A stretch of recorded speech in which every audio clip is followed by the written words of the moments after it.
Chris, Stugotz just walked into the room, but I was in here alone with your father moments ago, who was busy on the internet, but not really talking to me. He was both talking to himself and his computer. But he was talking out loud. And what he said was, woman swallowed whole by shark when swimming with friends. Yeah. Now, he's still talking to himself here. Deserving of a Of course, Yes. yes. He's got my interest, and it is something that I, too, might speak out loud, talking to no one if I was reading it, because it's shocking. But then the next thing he says while having a conversation with himself or his computer is, looks like my neighbor, Shelley. Shelley Quibner. Was it Shelley? We hope not. I'm going to check with her. This is what he was saying. I need to see this because I know what she looks like. I saw the dawning realization in Greg Cody that he may have been asking or discovering whether his neighbor had been swallowed whole by a shark. Well, if Shelley was swallowed whole, she may answer from inside the shark. It could be. I'm going to ask McGill later if someone could survive that. Like, How about ask your neighbor if they're alive? I mean, I could do. I'll Right, wait. yeah. I think the odds are she's alive. Probably. okay. It's been done with whales, but Yeah, you can live in the Jonah. belly of a whale. I don't. supposedly. We've had And this Pinocchio. conversation with McGill before. No, you would immediately die. There would be no living inside of a whale. No, I think there will be. Beg to differ. Yeah. Okay, well, but McGill's the expert. You Well, can beg all you want about he's a differing. photographer. You live to beg to differ. You sometimes don't even beg. You don't. Oh, no, ask. I just You differ. just I differ. go straight to the differ. You go Yeah. straight. Yep. You don't beg to differ. You differ, and you do it without apology. It's more polite to say you beg to differ Yeah, than it to is. just differ immediately. Yeah. When you say you beg to differ, though, you're not begging. No. Nobody's begging. No. Yeah, and by the way, Geppetto, Pinocchio's dad, lived in a whale. But here's the weirdest thing about this story. I'm going my to dad. I'm going to read the whole sentence. A woman who was out swimming with her friends is believed to have been swallowed whole by a 13-foot shark without any of her friends noticing. That's the weirdest part about that story. You're swimming with friends, you're having a good time, and then all of a sudden people are looking around going, "Where's Shelley?" Like nobody screamed. Every friend group has a Shelley, though, that if they go missing because a shark ate them whole, you wouldn't notice. Classic Shelley. Exactly right. Yeah. Mhm. Yeah. She went quietly, apparently. If I'm swallowed whole by a shark, you're going to know it. How? I'm going to scream my bloody... I think it happens very quickly, Greg. I have no expertise in this realm, but I'm thinking that perhaps it happens faster than you can scream. You yell that kind of thing or something? Hey, get away from me. Baby. It would be his last words. Absolutely. That kind of thing. Like, how fast do you think you are that you could, because for this to have happened quietly Right. is fairly amazing. For it to happen so quietly and disturbing the sea so little that your friend gets consumed by a shark without any of the other friends noticing. Right. I think Greg might be right that that's the most shocking part of this story, that Yep. that could happen quietly without a sound and that everybody would swim back to the boat or shore and they wouldn't get to land and then be like, hey, where's Shelley? Right. I feel I would kick the shark in the snout and send it on its way. Yeah. I'm not going That would work. I'm not going to go down easily. Same with a gator. I feel like Eye poke. Yeah, an eye poke, a kick in the snout. Supposedly you can punch. This is another good question from McGill. Supposedly you can punch a shark right in the nose, and he's so unaccustomed to being punched that he'll turn around. No, He'll I think pivot. I've read that is the way if you ever find yourself to like kind of attack them in those vulnerable areas, but I think it's easier said than done. I don't think it's just like a little tap on the nose and they scurry away. It's hard to punch underwader. It is. Kicking is easier. Yeah, it's like slow motion. Yeah, exactly right. That's why people exercise in the pool. Because as fast as you walk, you're walking in slow motion. Resistance, That's not yeah. why they exercise Yeah. in the pool. Sure it is. To have Imagine the be in damage you could slow do to a motion. shark on land if you punch and you got your full force into the nose. If they have that glass jaw that if you basically just barely tap it on the nose and they scurry. Yep. Imagine a boom, full force punch on land. Exactly. Real tough guy in water. Yeah, exactly right. Yeah. Home court advantage. I'm scared of the sea for that reason. I don't like going on any animal turf that represents me not having the home court advantage on the food chain. I like to be the dominant dynasty favorite. What's your home court, Dan? What animal would you fight and where? What's my home court? Land is my home court. Oh. Not against a gator. All right, thank you for differing. Go back to begging. Plenty of other land animals. Bear.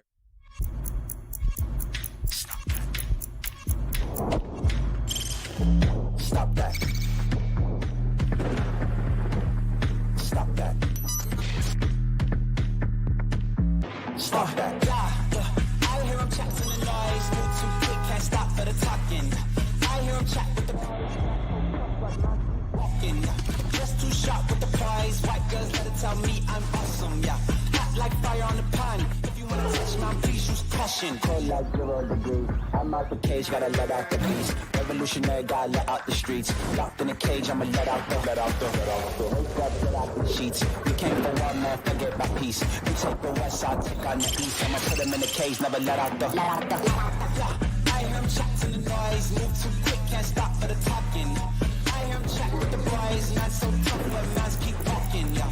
Just too sharp with the prize. White girls, let it tell me I'm awesome, yeah. Hot like fire on the pan. If you wanna touch my please use caution. Stop that. Stop that. Stop that. We will talk about Caitlin Clark in a second, Stugots, because it seems to me a whole lot of people are enjoying watching the struggle, and because the seasons go into each other so quickly, it feels like Caitlin Clark didn't get to enjoy that very long before it became a thing that now has an uncommon amount of weight on it because she's joined a bad team and she's playing against good teams, and it's hard. But before we get to that, I just want to ask you something because I have just can't help but notice how much the media industry is shaking. Like just that things are battering the media industry and the sports media industry. And so every morning I get up and when I'm checking X, I'm getting what looks like artificial intelligence. Like the first paragraph I see when I'm scanning through things, it looks like AI has just collected, hey, here's what sports fans were talking about last night. I don't think this was written by a human being. I think this is written by a computer. But I want to ask you about what it says. Fans slam ESPN's NHL playoff coverage. On May 21st, 2024, social media users expressed dissatisfaction with ESPN's NHL playoff coverage, criticizing issues such as audio-video synchronization problems, poor camera angles, and a perceived lack of focus on the game itself. Many users compared ESPN's coverage unfavorably to TNT's, which was praised for its superior quality. The criticism also extended to ESPN's broader approach to sports broadcasting, suggesting a focus on its own brand over the games. Users called for ESPN to improve its coverage or for the NHL to reconsider its broadcasting partnership with the network.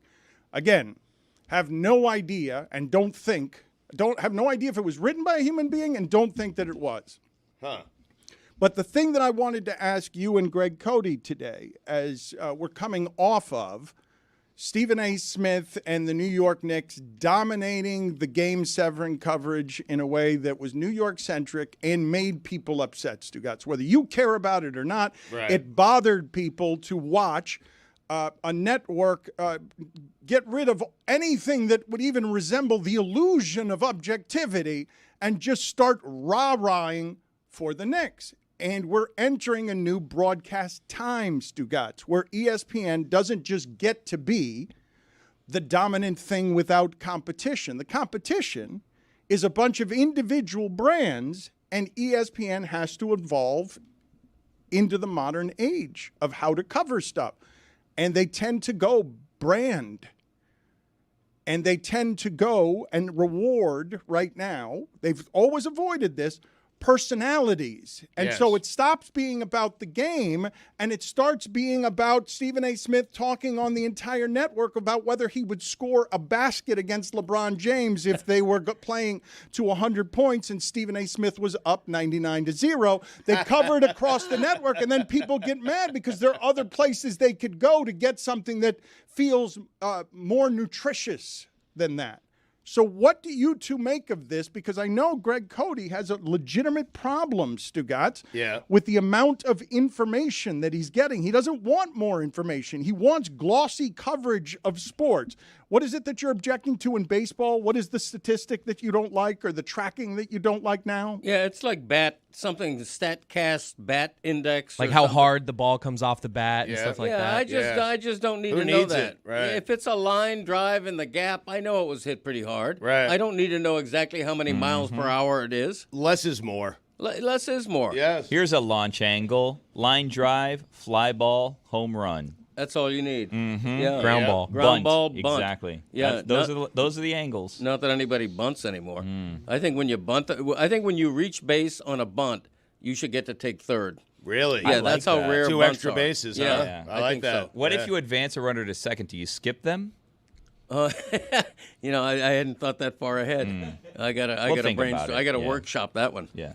So what my Tuesdays tend to be like is intellect, less is more. Information, less is more. Put it on the poll, Juju, at Le Batard Show. When it comes to information and intellect, is less more? Because what Greg Cody and Stugotz are advocating for is we get to dominate the media knowing nothing. We don't want to learn anything else. We have enough. We're at capacity. What we know is the most that there is to know, and we do not need any more information to do our jobs poorly. Correct. Why amass so much knowledge? You can't take it with you when you're gone. That's correct.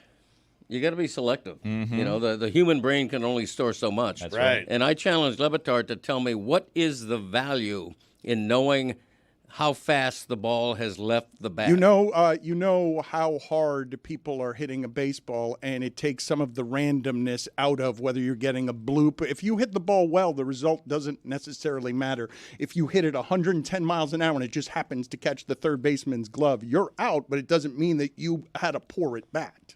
What if we just measured it in Greg's measurements of pretty hard, not that hard, really hard? I think that might be helpful instead of numbers. Yes. What about placement?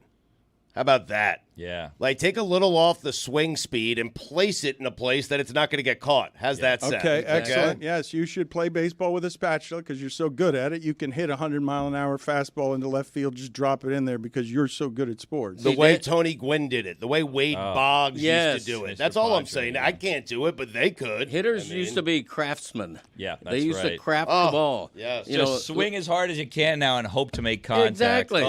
And the problem is Le Batard over here, he would rather hit a 100-mile-an-hour line out than a beautiful Texas leaguer that's soft, drops softly over the Seeing second eye baseman. single. Love a Yes. Texas leaguer. Thank you. I mean, Dan, think about it because you get rewarded. You don't want to think about it. Well, I want That's you to what this think about whole- it. I Yeah, don't but want to you- think you about don't it. want Right. to think about No, it. you But just I think want about you to it think now, about it, and then the right. thinking's done during the I- game. but- Imagine the pace of baseball, how quickly it would be if we weren't clicking our calculators the whole time trying to figure everything out. Right. Your team has been mismanaged for years by the others who are doing all of this stuff better than Hottest team of baseball your right now. team. Well, I want to ask you something because I brought you a couple of gifts here that I want to ask you So about. nice. Yes. Bearing Not gifts. even my birthday. You are a collector. You are wrapped it, too. You are a hoarder, and you are somebody who I was wondering whether you would want some of the things that I have here. I'm a curator. So, of collections. what do you imagine that this is worth right here? I've got a Florida Marlins inaugural season, and I was there for the last homestand, Marlins versus the Mets, and it's an engraved cent. Not a smell. Cent? Not a smell. It's a penny. Oh, like that you used to put in like Oh, those a pen. machines? Coin. I love those machines. You mean coin? Yeah. Yes, a coin. Not like Bitcoin, though. a That's co- an actual coin. but a You coin can that touch looks that? like a penny. A bitty coin. It's tiny. Flattened. Not even a cent.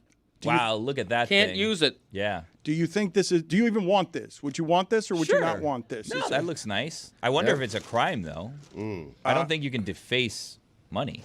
How Ooh, look at about? this. I don't think it's an Wow. actual penny, and I don't think it's a Wow. crime. The either. sticker is still on Look at that thing. I oh mean, my God! Did you wow. highlight that? I did not highlight anything. It is. Oh, it is a sweat stain, a yellow sweat stain from the armpit, or just the coloring of the newspaper. It's a and large shirt. it's a newspaper column that I wrote. Yeah, Do you want this? Did you make that? I didn't make the Well, T-shirt. it's you. No. You did? It's a T-shirt of you. Your face is on No. it. Yeah, Someone made them? For you? If we Yeah, have no Marlins takers, I giveaway. will take. Okay, I'll What take I it. saw some. Hold on a second. what a coincidence. that Juju, Dan it's all would, yours. Wait a minute. It's all, no, I Hold took it on. back. Wait No, you a were too tick. slow, Juju. It's all Hey, yours. You can't take Can you away sign gifts. it? Who wants the penny? No gives, he's Does backseat. I'll anyone take the want penny. I'll Excuse take it. me. Okay, Yeah. Cody. Brad Hey, Penny. Rose wants the penny. All right. All right. Where's the shirt with my column on it? Brad Penny. Oh, This I is- like it. This is what he Brad Penny. Yeah. Thank you. Perfect. I Penny like- Hardaway. 6 seconds like later, that. he That's right. registers. Less is more, Chris. Less is more. The bad joke, he catches it 6 minutes later, and he's like, Brad Penny, oh, it's too Oh, bad good I one." didn't get to that. Because he was a pitcher for the Marlins, and it was an actual penny. Perfect. Get it? Yeah. Getting back to what it Went is over that his I head. was saying at the origin of the conversation, Yes. I want to ask you guys what you want from your coverage. Like, I'm legitimately asking this, understanding that there is no consensus. I will remind people that Shitstain and his army made a lot of money off of criticizing ESPN before it was fashionable.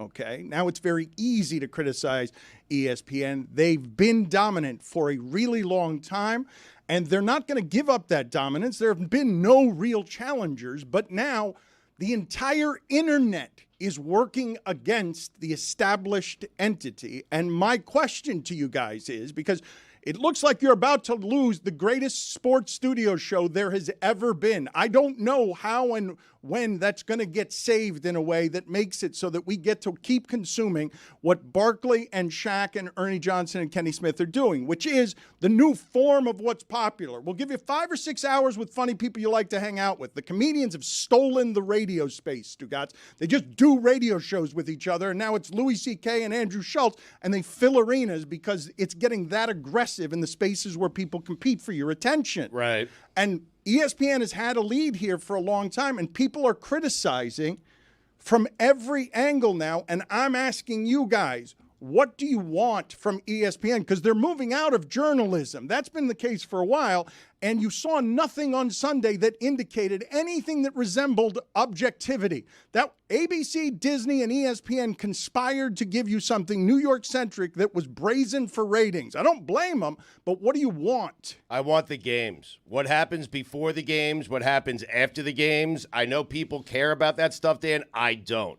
I want the games. ESPN has the games. Therefore, I go to ESPN to watch the games. If Stephen A. Smith wants to make it about Stephen A. Smith before the game, God bless him. If he wants to do it after the game, God bless him. If everyone wants to be a fan and stop being a journalist, great. I arrived there 10 years ago. Welcome to the party, okay? That's what I want. I want the games, and they give me the games. Okay, but around all the games, there are things that are being complained about that represent our industry. The games are easy, Stugots. Right. Anybody who's got the games gets numbers. That part is easy, and that part you want. But all around it, there are people talking and covering those games. And I will ask you again, you don't want any information, entertainment, nothing. You just want games, games, games. You've checked out on all of the talking around sports. I mean, I love a good pregame show. I love what, Ernie and Shaq and Charles and Kenny do on TNT. I love College Game Day. I love that stuff because it's entertaining.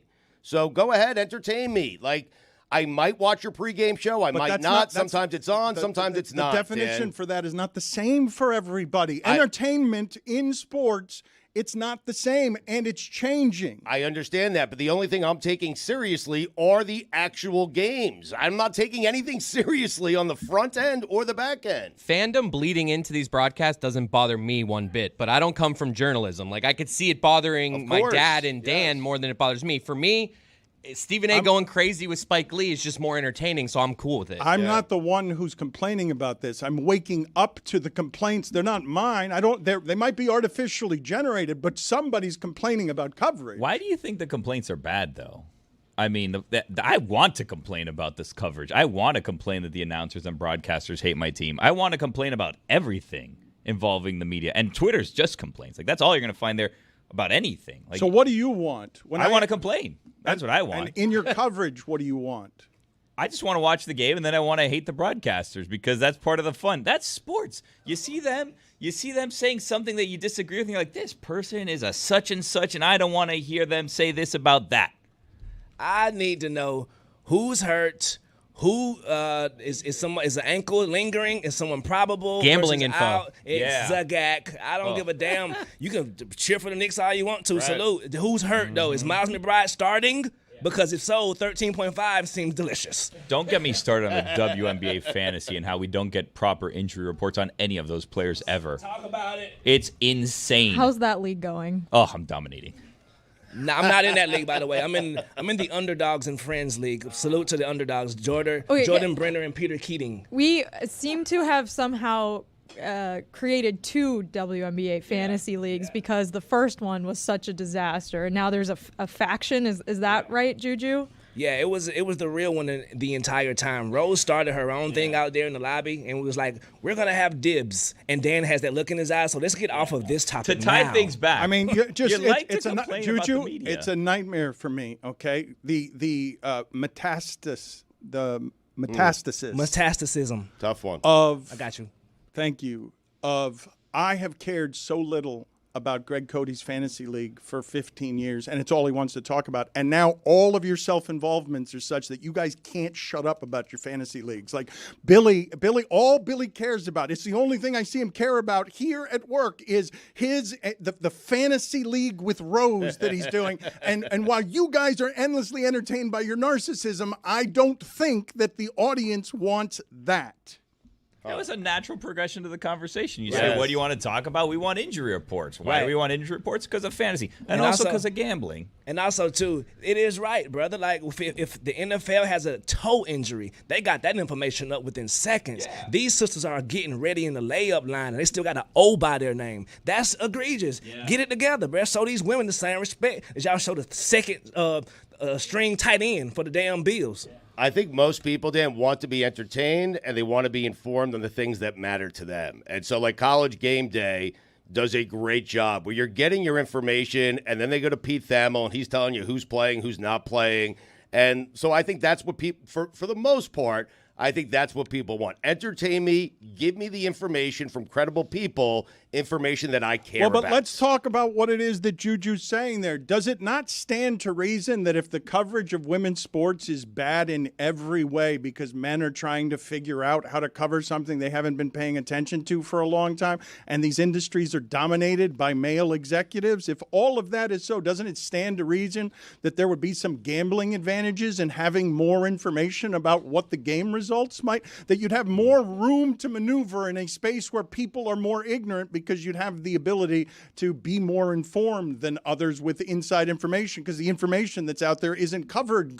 It isn't covered by enough people, enough resources so that it's as comprehensive as the way that your Sundays are. Right, and to your point, the women's coverage, the broadcast team actually is phenomenal. They got the Shanae and they got Drea. They got a great team as far as no bias, no necessary. They play for teams. Her sister played for the Storm. She ain't biased, and it's a great a product. You feel me? But they need to take that energy and still keep it with the fantasy sports, because I'm in leagues with nothing but women. You feel me? And they like, whoa, I thought she was out tonight. That's misleading. I see all my brothers having fun. Let's let these sisters have some fun too. I really like the pre and post game show on ESPN2 for the WNBA because I feel like the team has a lot of chemistry and they're doing like a great combination of information, breaking down plays, breaking down highlights, but also having fun and like joking around with one another. And I think that is something that I've heard a lot of complaints about ESPN's NBA coverage lacking, is just that there's not a lot of chemistry on the desk. And they just can't seem to get the formula right in terms of entertainment. They've been doing it for a long time, and I've told you breakdowns. before, that Adam Silver has never been happy with what counter programs on ESPN as the studio show. He liked what The Jump was doing, but he didn't like the combinations because there's not enough room to move. The TNT guys have so much space. Yeah. And so, of course, they enjoy each other's company, which is so rare in television, where it's not a chuckle fest. It's Shaq getting legitimately mad because Barkley's making fun of how Hakeem cooked him 25 years ago. And with the producers, they're then playing highlights of Hakeem shaking Shaq, and he's getting pissed off. Dream shaking. Fine. Yeah. That's a fine. $2. Wow, $12. No. It's $2 No, at least. I don't. How does how what? How did Hakeem shaking? I mean, Yeah, that's a bad how phrase. You did got it wrong. Yeah. I did get it wrong, but how did it go from $2 to $12? Inflation, Dano. It's a That's new right. country since 2015. Y'all started these right. fines. Price of eggs go Starbucks- up, so do fines. Exactly. A coffee is $12, so we Thank need you. that 12. yeah. I saw that both Target and McDonald's are now going to stop their price gouging because Americans have had enough. So Target has 5,000 items that are just normal goods that they're going to knock down the price on just because people are totally fed up with how expensive things have The gotten. crazy thing is, Target was like the affordable option. So if Target's doing this is great news. Not in my hood. Target is up there with Neiman and Marcus. Really? Yes, sir. Target, huh? Salute to Kroger. I salute all my Kroger individuals out there. I see y'all, and I love y'all. Juju, down here, Publix is like the Whole Foods of the Insane. rest of the country. It Insane is so Publix. expensive. If Target is lowering their prices, it's not because of altruism. They're doing it because of competition. Nowadays, you can go online and buy a new pair of shoes for $2.99. They won't be good shoes, but But you can have them. the prices are super cheap now. Right. It's super cheap. But if you're Target and you're doing it, you have to say because you're doing it out of the kindness of your heart, right? Yeah, you have to. I think you're getting confused by Temu ads. Chris, why are you That's shaking your one of head the at your exact- father? I just don't know what he's talking about with shoes being $2 nowadays. Like shoes have never been more expensive in my Okay, life. I bought a fedora for like $2.99. Really? I bought a pair of rubber clown ears For a for like costume? $2. So you're just buying the first thing Amazon throws you when you're looking for something. Your Amazon shopping is just you're doing it the way the college kids are doing it that are on ramen noodles. You're the first thing that pops up, you're buying it no matter how cheap it is. Here's the truth of the matter. Target and other retailers, anything you can buy at Target, I can buy cheaper through Amazon. And I'm crappier. I'm not saying it'll be better. No, Right. it won't be better, but you don't care about quality. Oh, I care about quality. You are buying things off the internet that are shoes for $2 that you wear for 40 years. Well, if the good shoe value. fits, Yeah. I mean, yeah, of course. What's wrong with that? Price gouging. I mean, if I can get it cheap, I will. But do you care about quality? Because I don't believe that if I present to you, you can either have it cheap or you can either have it be good. You can't have both. You're going to constantly choose cheap. Okay, I'm not a label hound. I don't need a Louis Vuitton purse. Okay. What kind of purse do you need, big bro? That's a great question. You know what? Juju. Just a run of the mill. What's a no-name purse? Well, it doesn't have a name, so. Yeah, that's what I'm talking about. Give me a purse without a name on it. I don't need initials. I want an anonymous purse. Yeah. Okay. Mm-hmm. And it comes cheap. And when it wears out, if there's holes in the soles of my shoes, I buy another pair of shoes for $2. Greg, I don't want your opinion on this because you're legitimately one of the cheapest people I have ever met. Well, you smart. always say that, but you don't mean it. Yeah, you don't mean it. No. You don't mean Chris, that. you are his son. You have been his son for a long time. How often are you His embarrassed? whole life, some say. He tried to break a $5 bill the other day to tip a valet. Well, what's love wrong with it. that? Yeah. I'm supposed to be ashamed of that? Them's the breaks. Okay, how much time is Here we that go. valet spending getting my car? Probably Okay. 5 minutes. Okay, 5 minutes. So if I give him $3, what is that per hour rate? Okay. You feel good about this argument? 12 times 3, I'm giving him $36 an hour. That's not bad. To spend 10 minutes in your car. Yeah. Right. Right. Yeah. And who knows what he's pilfering Oh, he's God. from the glove box. Right. I'm kidding. I'm just kidding. It's just a joke. I trust valets. I do. You don't. You never want a valet. I don't like to valet He my car. tries I to really avoid don't. valet. Yeah. But you trust them. Was it Ferris Bueller's Day Off? You feel like that's going to happen with your car? Well, we always take my wife's car because she's terrified to get in my car. So I don't mind that on behalf of her car. I just, I like a parking spot. When I pull up to a golf club, I like to self-park, carry my bag. I don't like to valet. I don't know about the valet industry, but they got the world by the balls.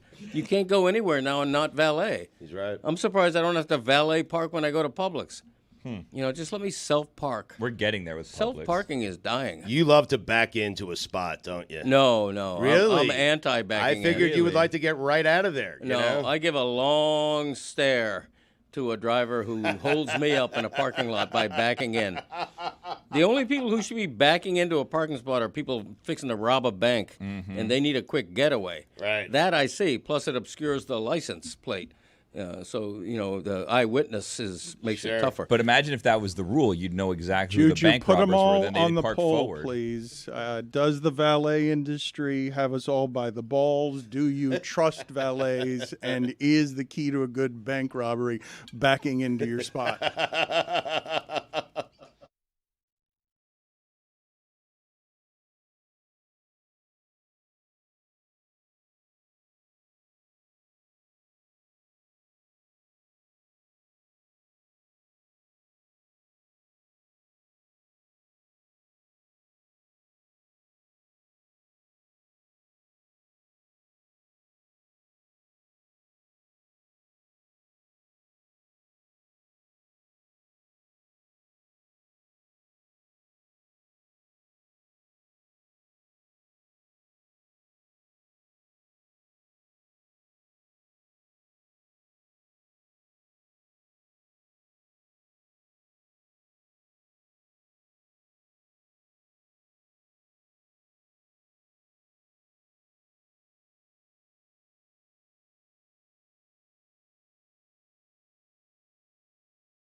Stugotz, I want to ask you about a person in sports who's going to engender very little sympathy, very little compassion. The last few years of this person's public life have seemed to be a real disintegration.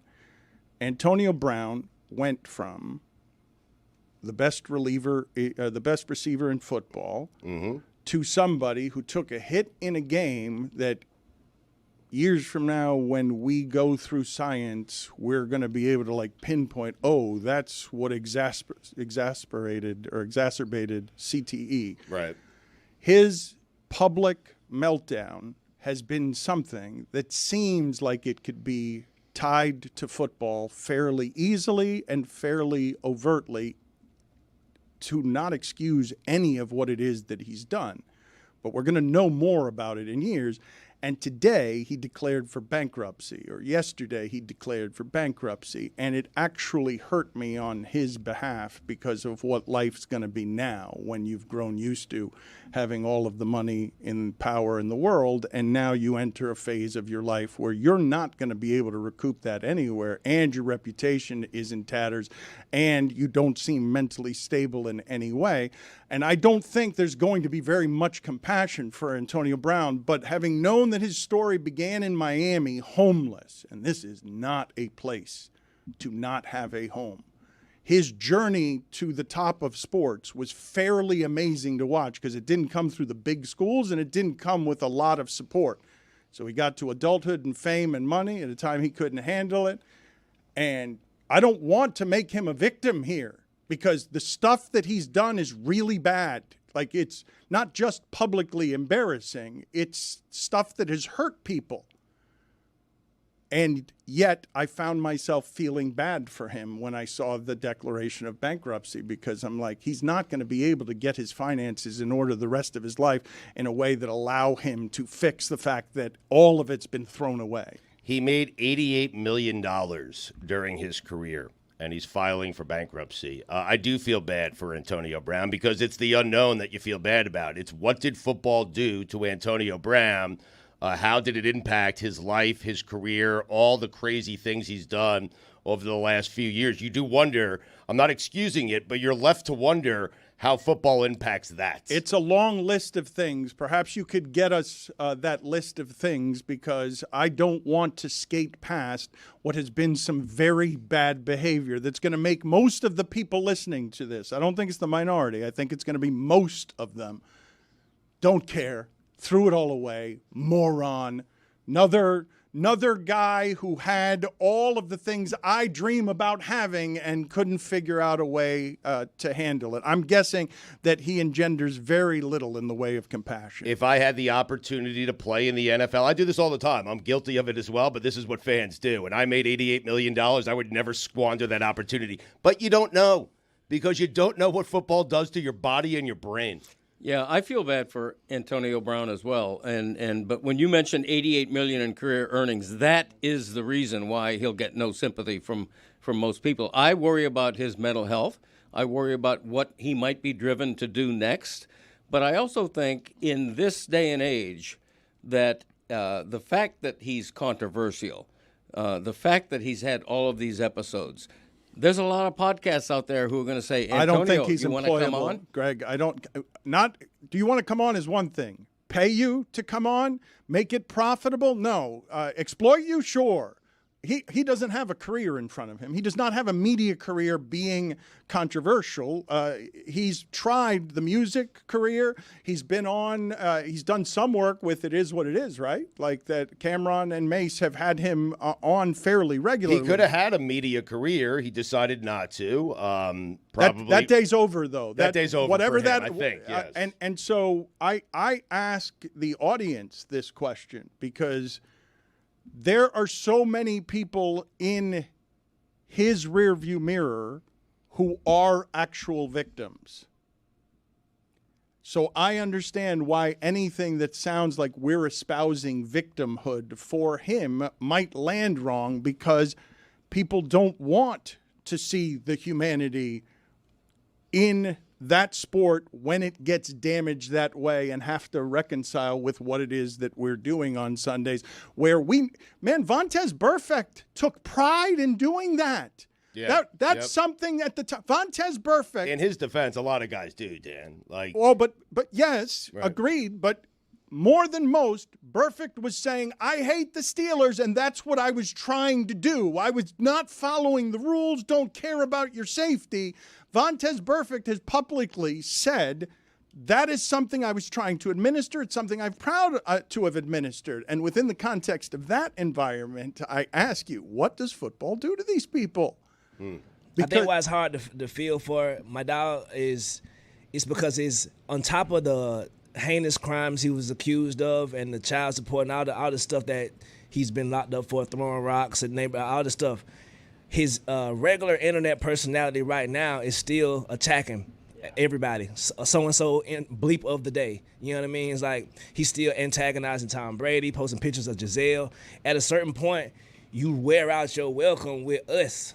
Like you can do your thing, but when it comes to sympathy, I'm pretty sure ain't nobody got no sympathy for me if I do all that. All right, well, it's hard to have it. Let me ask you guys this question then. Just out of curiosity, since DeMar DeRozan and Kevin Love brought it to everybody, they brought it to a predominantly male audience and brought a conversation that men don't talk about to a male audience. When we talk about Ray Rice or Diddy and we say, well, what do you think domestic abuse looked like? You've been reading about it for years. What do you think mental illness looks like? Like, what are the things I have to put in front of you for you to say, oh, Antonio Brown, there's a lot of stuff there. I don't want to say that everyone who is mentally ill is this kind of mentally ill, but what do I have to put in front of you for you guys? Like, I'll give you my personal example. I didn't know when I was in it. It was 20 years ago. Ricky Williams retires. He's living in a tent in Australia. I didn't know. I didn't understand that what was happening there was, okay, that must be something happened there that I don't have knowledge and information about, even though I'm really close to it. I had it happen with my brother, Stugotz. Right. My brother. Yeah. Toward the end of his life, my brother, who I love and I know, we were dealing with spiraling stuff that I didn't recognize. And it's in my brother's body. And so I'm ill-equipped. I'm like, well, what is this? I love this person. I don't recognize this person. What is this? Where does the sickness start and the asshole begins? Like, because my brother had some arrogant streaks. So, and I don't recognize it. So I ask you guys innocently, don't make an Antonio Brown. Give me an example from now in sports. What do you think it looks like when people are talking about the despair at the bottom of the well? Because if I had to nominate somebody from sports right now on exhibiting the behavior that seems out of control and extreme and not just athlete stereotype immaturity or athlete stereotype recklessness, that there might be something else in play, I just ask you again and again, what do you think it looks like? I think it looks like Antonio Brown. I don't think you go from $88 million to bankruptcy unless your life is full of terrible decision-making. And I don't know whether it's CTE or not. You don't associate CTE typically with the wide receiver position, but it well could be. But some sort of a mental illness has to be involved here. It just has Jason to be. Kelsey says he can virtually guarantee us he has CTE. He's going into his next phase of his career saying he can virtually guarantee that he himself has CTE. But I think the NFL, the collisions, they impact everyone differently. So you're right about Jason Kelsey. He has said that. But Billy and I spend, 20, 30 minutes every week with Mike Golick on God Bless Football, and he said that football did not impact his health, mental or physical. Yes, he has a limp. Yes, there are things, but Mike Golick looks great and feels great. And so I think everyone's kind of different in terms of how football impacts them. I think it comes to genetics. Like last summer, we looked at a brother from the Charlotte Hornets, Kai Jones. His streak of activity seemed as though something was wrong, but then he got the proper help, and he accredits the NBA PA for giving him the help he needs. So I think when it comes to mental health, it's the genetics, and it's so many different chemicals that go to who you are and your biology that it's kind of tough to detect in some people. I should say, off the top end here because I really don't want to turn this into Antonio Brown as victim. The domestic assault allegations and the sexual assault allegations against him are serious ones. I'm talking about now he goes bankrupt and the life, you have seen whatever it was that was gained financially from football. The report, the news is that has now been squandered. And I'm saying once all of that arrives, his life as he knew it is now over, and the consequences that are coming for all of those actions are about to bury him. He will never get to live the life that he used to live. That has been squandered. Do we know that, though? Because, like, Mike Tyson declared bankruptcy. That's 50 what I'm about to say. Cent 50 declared Cent. That's what I'm bankruptcy. saying. Burt Reynolds declared bankruptcy. Like, Donald Trump declared bankruptcy. There's plenty of celebrities who have declared bankruptcy Right. and Just to get the seemingly folks off their haven't ass. changed their lifestyle in any way whatsoever. Right, it's a new season of Power coming up. You would never walk up to 50 Cent right now and say you can't do what you used to do. You wouldn't call that man broke. 50 claimed bankruptcy like years and years ago. So I feel like this may be just something that is necessary for whatever financial shit he's trying to stay out of. I agree that I don't think bankruptcy ends one's hope and future. And I'm sort of surprised to hear you say that in the content age that Antonio Brown cannot be redeemed. He's he not cannot be employable. rehabilitated. He's not employed. The crimes are too serious. The allegations are too serious. It seems that way to. I understand, but you say he tried rap. No. He didn't try rap. He started a phenomenon that went around the world. Put that shit on is being said by random people now. It's like, it seems bleak to the, I don't, no disrespect to your generation, but to us, this seems regular, bro. He probably owes somebody some money. I ain't got it. I'm bankrupt and still living the same life he been living. I don't see what you see. You guys think he's going to be fine financially by just hiding behind They think he is fine. The legal veneer. You guys evidently didn't see MTV Cribs and don't know what local real estate costs are on taxes. He will not be able to keep living the same lifestyle with the bubble of protection that bankruptcy affords him. It's not that. It's not a death sentence, which is what you're kind of making it out to be. No, it's not a death sentence. He's not going to die. Well, he will. But the identity he used to have, that's gone, and it's gone forever. He killed that himself, though. Yep.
Juju, put it on the poll, please, at Le Batard Show. When you say you beg to differ, are you eager to differ?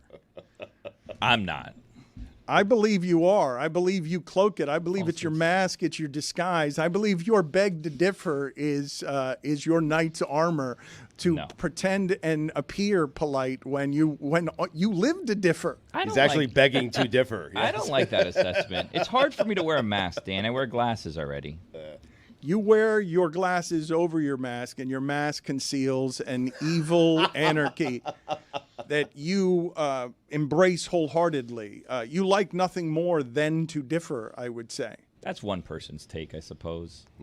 Not mine. Not the way I see it. I'm the hero of my narrative. What do you guys think of Bryce Harper getting involved with his high school son's prom?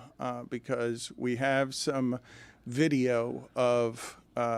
I don't think he has a high school Bryce son. Harper has a son in high school. That's Is hard this to believe. a fact? We're going to have to look this up. I think it was just a fan he was doing it wasn't? with. I thought it was his son. And why would you say, do you think, how old is Bryce Harper now? He's 30? He got to be 22. Okay. He's 12? 31. 12 in high years old, school, father? 17. He had a kid when he was 14. I mean, he was dropping bombs at 14, so. He was.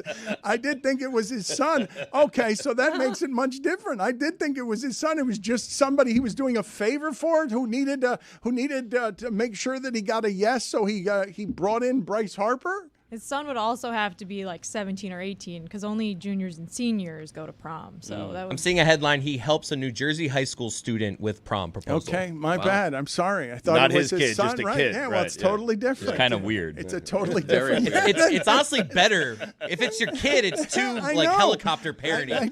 But Bryce that's- Harper in his spare time plays Cupid for high schoolers? Like, oh, That is Juju Smith-Schuster doing this a couple of years ago too. With they had the bomb suits, him and that old boy. Yeah, salute. That is why I recoiled, because my information was bad in thinking, not doing the math on how he wouldn't be old enough to have a high school age child. Someone who is those Stugots is LeBron James, and I thought some betting odds I saw were interesting in that the most money that's being put on someone being drafted number one overall is being put on Bronny James, where Las Vegas tells you the money is. And the reason for that is because the odds are 200 to 1 that he gets drafted first. But the reason you would draft him first is now overt. It's because you think LeBron James is better than whoever the number one pick in the draft is. And I don't think you'd be wrong about that when you've got Ryan Russillo and others saying, would you trade the number one pick for Duncan Robinson this year? Because it's such a weak class. Let me be clear. LeBron James is going to be better for the next 2 or 3 years than anyone you could draft in the first round. So if you were to trade up to get Bronny with the number one overall pick, it seems ridiculous. Also a very cool thing for a father to do because he still has the leverage to do it.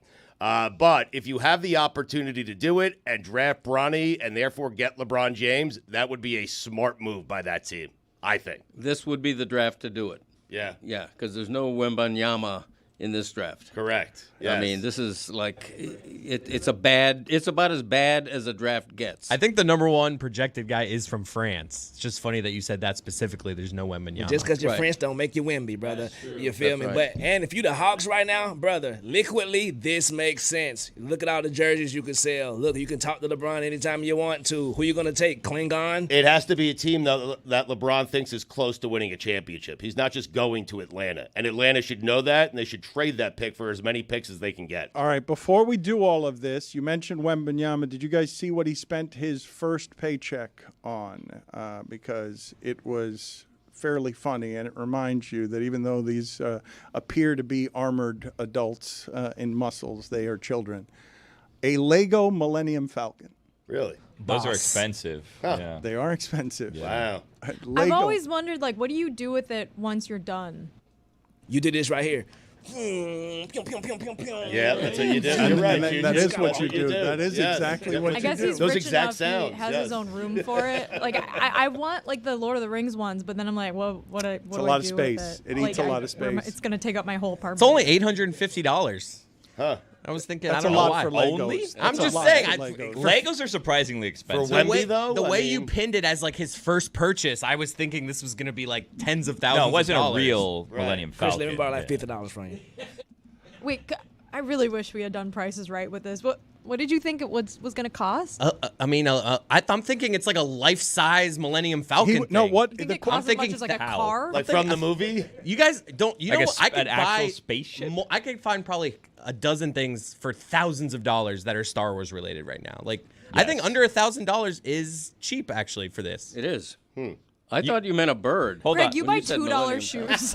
I know, but it's true. But $850 for a bird, for yeah. a toy. I mean, it's ridiculous. You know, you don't want to spend that much. So you money. thought he was buying a bird. You thought he was buying an actual spaceship made out of Legos. I thought it was like a life-size one that he could like walk in. Let me start again. I like it here. That's fine. I'm going to start again so you could spend more time here. I know you beg to differ. We've established that.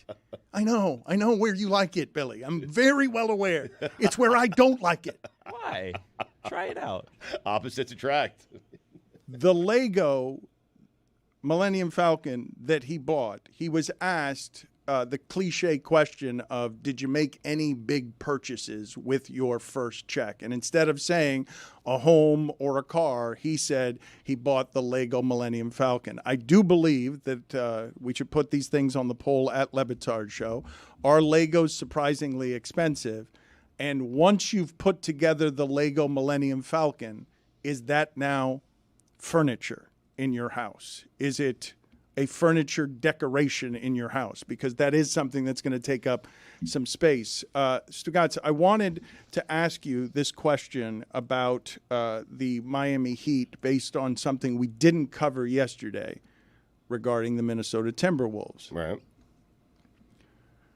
The Minnesota Timberwolves, it can be argued successfully, as we sit here today, are coming off the biggest victory they've had in their franchise's history. The single most important thing to have ever happened to the Timberwolves, even though they made a Western Conference final with Kevin Garnett. We can make the argument because you beat the three-time MVP, you won on the road, it's Game 7. It's the most memorable thing a Timberwolves team has done. You beat the champs. To get to this round. Right. You people complaining about where the Miami Heat have been the last 5 years, when they've gotten to a place that is further again and again than a franchise that has been around a quarter of a century, you should take some inventory on how difficult it is sometimes to get to these places when franchises go through several eras of playing. And we just witnessed what can be argued is the greatest victory in the history of Minnesota basketball post, when they were the Minneapolis Lakers and whatever was happening around when George Mikan was running around. I don't know. I don't know what the hell was happening when George Mikan was running around. Well, Greg does. He covered it. I mean. Yes, I did. He played with big glasses on, I think. Who does that? To your point, the Heat is judged by the standard the Heat set for itself.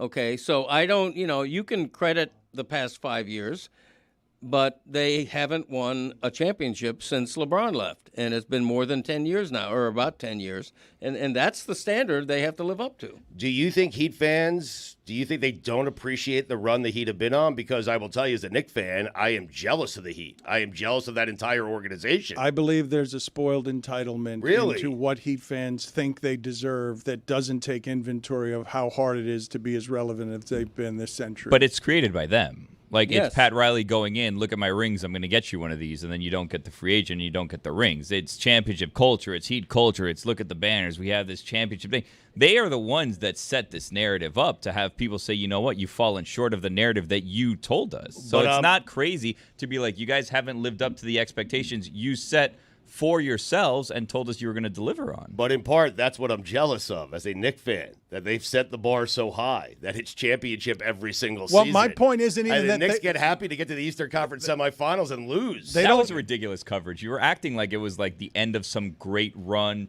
It was a funeral. It was the end of someone's career. They were giving standing ovations. Like, your team choked, okay? Oh, I know. You guys I know. had this, I'm aware. and you choked, and you were embarrassed on your home court. I was. And you're giving them a standing ovation when, in reality, they deserve to be booed off the court for that performance. Especially Brunson. That was loser mentality by those fans saying, we're so proud, we're so happy. No, you guys got punked. This was embarrassing. You should boo them and demand change immediately. Right. Did you hear Sam Morrill yesterday? Oh, he God, sounded no. like a punk.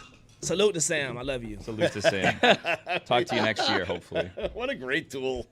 You say that they created these standards. They didn't do it by speaking them into existence. They won enough to create those standards. You can say all that stuff, and if you don't keep getting to the finals, if you don't keep winning the Eastern Conference or getting to the Eastern Conference finals, you don't spoil and entitle your fans. I'm sure the Patriot fans are insufferable right now.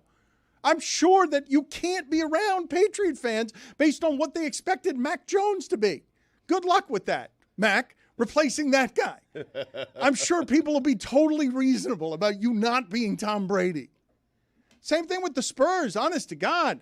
Popovich was about to get kicked out of there just like Belichick. Yep. In total disgrace if he doesn't get Wembanyama. They'll run you out in 2 or 3 years now. He'd get his dream of coaching a D3 team that he could never live up to for some reason. Chris, let's play Evan Roberts, who Stugotz wanted to, I think, either replace or be the boss of at WFAN, giving voice to exactly what Billy said. Billy is now auditioning to be a host on Stugotz's WFAT. Yeah. What I do not understand from a lot of Knicks fans today is how you're okay. I don't understand that. I don't understand the thank yous. I don't understand the tears. I don't understand the chants. I don't understand these standing ovations that were given out yesterday. And maybe that says more about me, that I am broken as a sports fan. But when my team loses, it doesn't matter how. It doesn't matter why. When they lose and the season ends, I do not sit there and act like, well, we accomplished a lot and that was a lot of fun. I don't understand that. The facts are the New York Knicks got eliminated in the second round of the postseason. The same place they got eliminated 1 year ago. Facts. The facts are they had a lead in Game 3 with a 2-0 series lead, and they blew it. Facts. The facts are they got blown out in a Game 7 at home. Facts. And here are the other facts. Yes, the Knicks were ravaged by injuries. I don't deny that. That doesn't make me feel better. It never did, and it never will. So what I don't understand about my fellow New Yorkers is what happened to you. Why are we celebrating? Why are we happy? Why are we smiling? Why are we saying thank you? Do I have to be the voice of reason? I'd be pissed. No. I'd be angry, and I'd be devastated that my season ended. I can't believe he spent nearly 3 minutes doing that and not taking calls. I mean, it's a terrible job. That's why you would have fired him, right? How do you come by the entitled standard when you've never done any actual winning? Like, that's doing something right there.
Our next guest falls under the category of most likely to get hit in the balls for money. It's a classic interview with the top dog of Jackass himself, Johnny Knoxville. It's brought to you by the Dan Le Batard Show with Stugots. I read an interview with you. I was stunned that you thought it was wisdom, the form of wisdom. Your therapist say. First of all, I was amazed that you were in therapy, but then beyond that, that you thought it wise that your therapist said, "Johnny, think before you act." Like, and that you thought that how is it possible? That's a fortune cookie, Johnny. Yeah, how is it possible that you had not considered that before?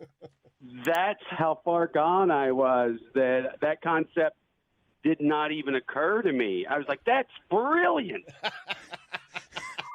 Well, I'm reading also that you suffered a lot of different injuries while filming Action Point. It's in theaters this Friday. You want to just give us the short list? The 4 concussions, broke my hand, busted my meniscus, whiplash stitches, lost a few teeth, broke the ethmoid lamina bone in my face, which caused 2 blowout fractures of my left eye. When I read about the left eye, it was a little more than that. Yeah, we're recoiling. We're recoiling. That silence you heard was was fear, and but even, I thought you were going to keep going with the eye because it gets worse, right? Well, that's the blowout fracture. Yeah, it was when I went back to the hotel. I had a little blood in my nose from the emergency room and the concussion that I just received doing the stunt. And when I blew my nose, my left eye popped out of its socket, and I had to go back to the emergency room. And what do you think in those moments, Johnny? In those moments, you don't think, you just act. I saw my eye pop out, and I was terrified, and I popped it back in and went back to the hospital. What do you You're mean not expecting that when you blow your nose, you know? Yeah. I mean, what do you mean you popped it back in? Like, take us through that. What do you mean you popped it back in? You picked it up off the floor, popped it back in? No, it doesn't come. It didn't disattach. No, it wasn't hanging. I thought if I would have kept blowing my nose, I would have pushed it all the way out because what had happened, unbeknownst to me, I had powdered my bone in my face, so I was blowing air behind my eye when I blew and blowing it out of its socket, and it went way past Marty Feldman, and then I popped it back in. What would you say is the greatest pain you've known in one of these injuries that you've suffered because you're a crazy person? I don't know. Like, the concussion sometimes can linger and hurt, and I've gotten some pretty bad ones, especially after the butterbean thing. I even had vertigo after that. The most pain is probably something like pepper spray, because if you get a concussion, you usually get knocked out, and then, you're a little sore and dizzy afterwards. But the pepper spray is like 30 minutes of fire in your eyes, and it is the worst. You're not fearless, though, right? There is fear, right? Oh, no, I'm not fearless, but I can override whatever fear's there. What's the That's probably not so healthy. What fear? Yeah. What is the greatest fear you've known? What is the worst that you've felt before partaking in something where you were like, this is the most dangerous and the most fear that I can overtake? Mostly I just get scared for my kids, honestly. But me, I can control the fear in me. How often will someone in your family tell you stop? My family has been over the stunts. I realized that from the beginning.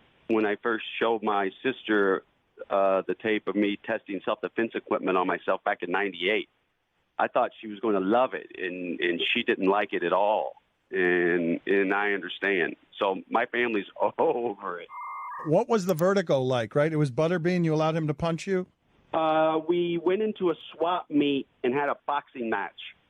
So when he knocked me out on my feet, but So I went, you see my body go limp, and I just fall over like a tree being fell and hit my head on the concrete floor, and it just busts open like a melon. And in the video, it seems like I'm snoring, but my doctor told me I was trying to swallow my tongue. Oh, for the love of God. Okay, that's the perfect dismount. Think before you act. No, that's the perfect dismount right there. Boom.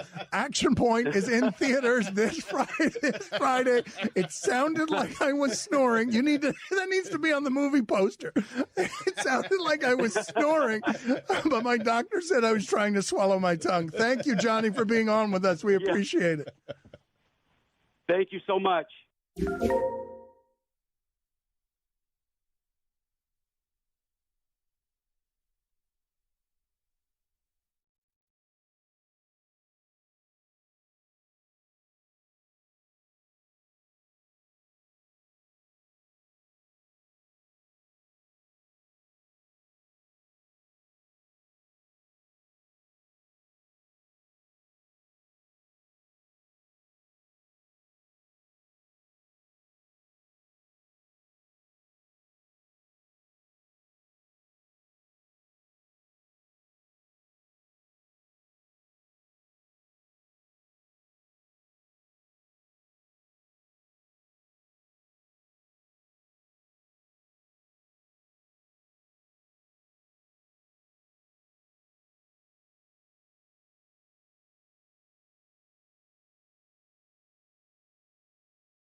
It is time for Stugots to share his game notes. No one in the media will tell you what happened better than my boy Stu. Weekend observations brought to you by Miller Lite.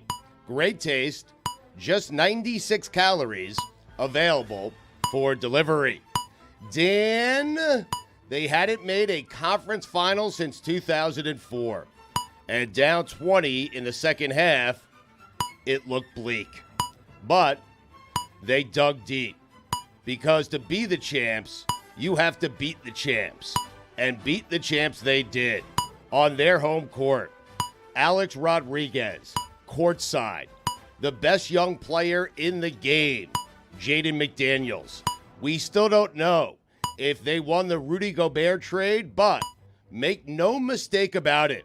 One thing we do know is that the Timberwolves are back. Congratulations, Timberwolves. Did they ever arrive? If you're back, put it on the poll, Guillermo. If you're back, does it mean you've arrived? I think the highest compliment you can give TJ McConnell is that every New Yorker wishes they could punch him in the face.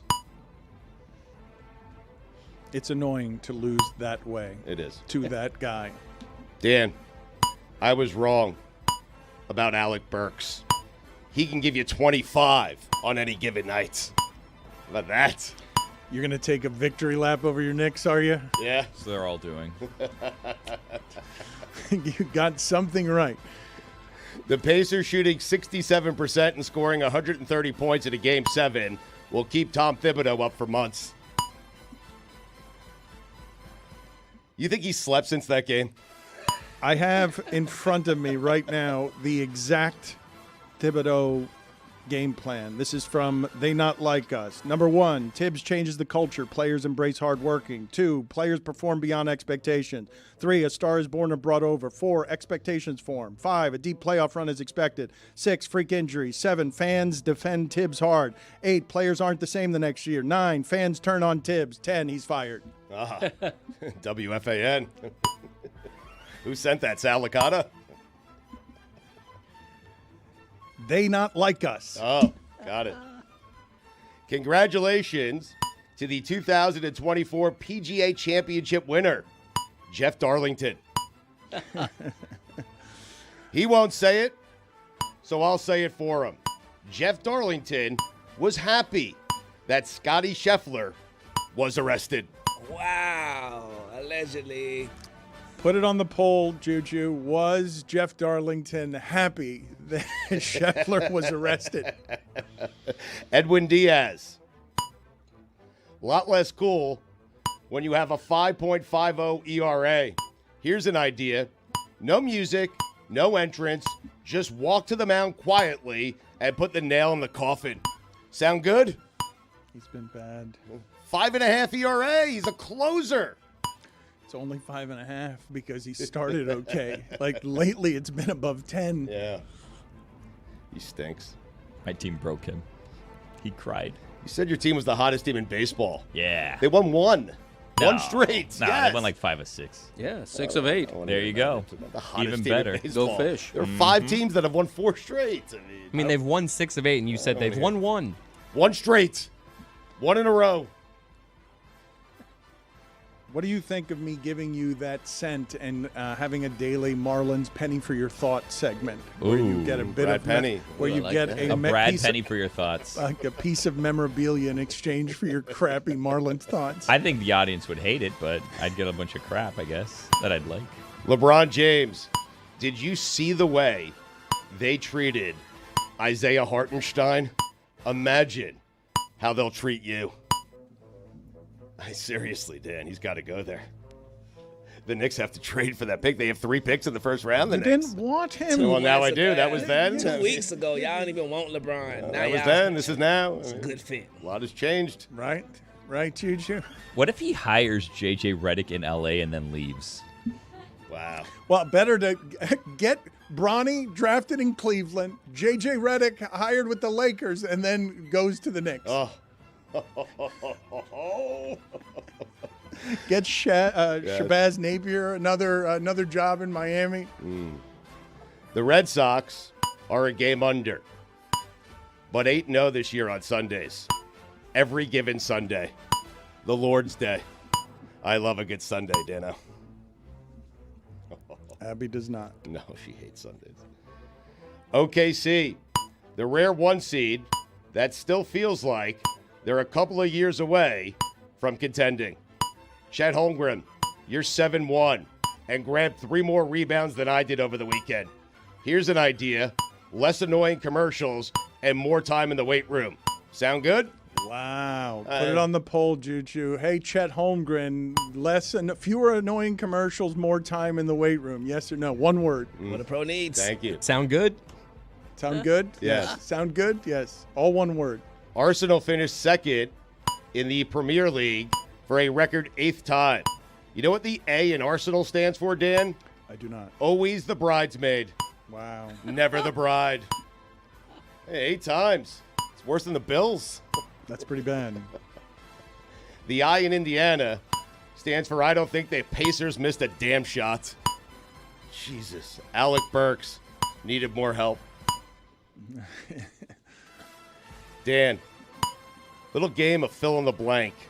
Congratulations to Minnesota Timberwolves coach blank for making it to the conference finals. Finch, you know this. Really? You know this. Come Wow. on. Come on, Stugots. You are good. Come on, Just checking. I was Stugots. making sure you Come knew. I knew. I on. was making sure you knew. That's all. Him going out there on crutches. It's so good. Nuggets fans, when your team loses 3 of 4 at home, maybe you have to ask yourself in the mirror, look at yourself and ask yourself, what more can you do? They lost 1 game at home last year, right, during the playoffs? Yeah. 1? Yeah. They lost 3 in that series? It's on the fans. 3 times as many. Stats. New York Knicks. Live by the Willis Reed moment. Die by the Willis Reed moment. Knicks Pacers. The rare series that finished on the same day it started. Weird. Can't believe how lucky Knicks fans were over the weekend. Losing a closeout Game 6 on the road to force a decisive Game 7 at home. Dan, are you on drugs? You know what the D in Dan stands for? Drugs. Wow. Dan? Good one. Good one. Are you? Dan, are you on drugs? Yeah. No response. Observations. I'm sorry, Dan. No, that's okay. What happened? I'm a little slow from the drug. You want to admit something? No, just my drug use. For wanting Game 7s if you have a good team at home. My dumbest take. Who wants a Game 7? Nobody when you wants have to a get. That's right. Nobody wants Close a Game out in 7. 6. You have total confidence in your team, except if you're at home in a Game 7 and they're better. Then you don't. I had no confidence. Observations had the Knicks won. The M in Mecca stands for Mr. Game 7. Congratulations to the Mecca for advancing to the Eastern Conference Finals. You dared to write those jokes. You Before thought the game. You are the reason they lost because you had a comedy routine to do in the event that they won. I work ahead, Dano. You know me. The Mecca.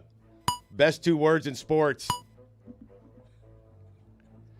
It's taken almost 9 years, but congratulations to Karl Anthony Towns for finally playing like a number 1 pick. Has it been 9 years? It's 9 years. No, really? 9 years. Yes. No. Yeah. He's been in the league 9 years? No, Yeah. you're including Kentucky there, are you not? Look it up. No way he's been in the NBA for 9 years. That's not possible. There's no way that's true. I hope it's How true. could you keep saying 9 years again and again when there's no way that's true? I mean, Taylor wrote it. You don't write your own observations? I write most of them. Taylor, he throws in a few. I take them out. They're usually about the Yankees and North Carolina. There's no That's way. why you never hear them. 9 years. 9 years. Can't be right. Yeah, Apologize to Taylor. His rookie season was 15-16. How about that? That's crazy. Yeah. Papyri. I still think of him as a young player. In fairness. Yu Darvish with a 2.08 ERA at age 37. Some would say he found the fountain of youth. Good. See what I did there, Dan? Took me a minute to catch up to See that. what That's Taylor good. did there? Excellent. I thought the his most name's you, Dan. Yeah, you Darvish. Youth, fountain of you. It's tough, that sound. It is.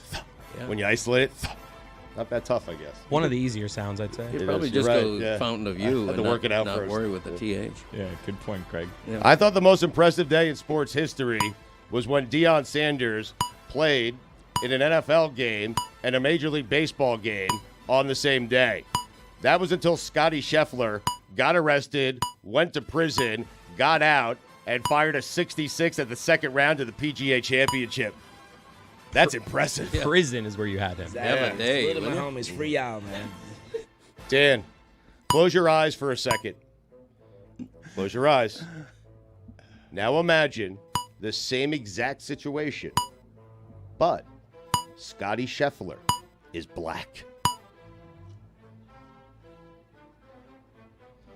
The B in Bryson DeChambeau stands for balls. The S in Xander Schauffele stands for stones.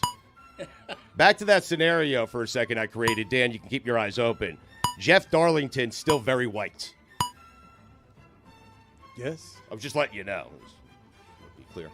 The 4-iron on 18 with 2 feet in the sand, ball above his feet, is one of the greatest golf shots of all time that we'll never talk about. It was amazing on a par 5 to pull that out, needing a birdie. Do you agree, Greg? I didn't see it. Didn't see that shot. So why are we talking about it? Because it's Schauffele? Yes.